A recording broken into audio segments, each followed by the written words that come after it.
All right, we have finished chapter 2.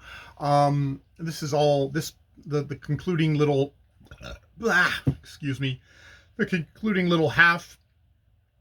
Very much Lily, who is like, okay, you are so self-effacing, and your self-effacingness is in inverse relation to your egotism, basically. The more self-effacing you are, the more underneath there's actually a lot of egotism. So she actually really drinks in him going on and on about Americana, longer than she would for somebody who was maybe a bit more self-aware and wasn't so egotistical and would realize, oh, I'm boring some poor lady stupid with my enthusiasm.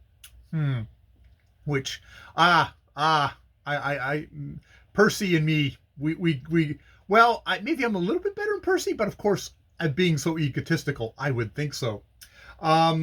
So yeah, she's thinking that. She's also basically, I think, tuning him out and basically going, so this is his background.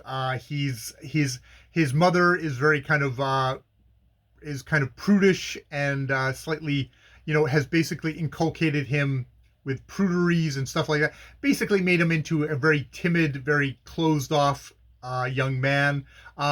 So he's probably quite hungry for the pleasures of being with a woman, being with a young woman like herself.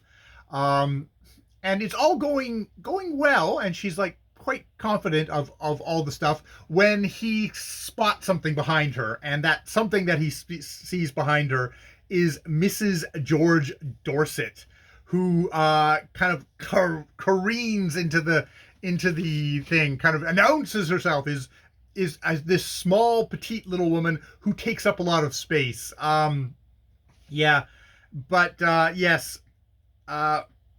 is her description? Her description is she was smaller and thinner than Lily Bart, with a restless pliability of pose, as if she could have been crumpled up and run through a ring, like the sinuous draperies she affected. Her small, pale face seemed the mere setting of a pair of dark, exaggerated eyes, of which the visionary gaze contrasted curiously with her self-assertive tones and gestures. She immediately came in and started demanding stuff, including a seat by them.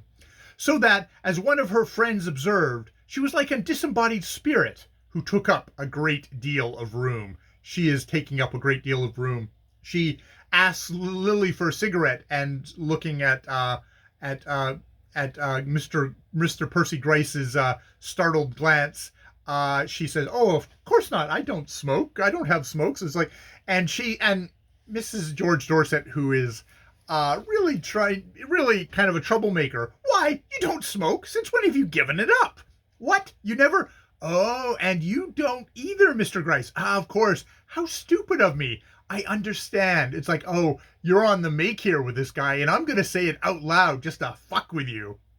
And indeed, she leans back against her traveling cushions with a smile, which made Lily wish there had been no vacant seat beside her. It's like, fuck, it's a cock blocker, as it was, or a husband blocker. Yes, so yeah. That is the end of chapter 2.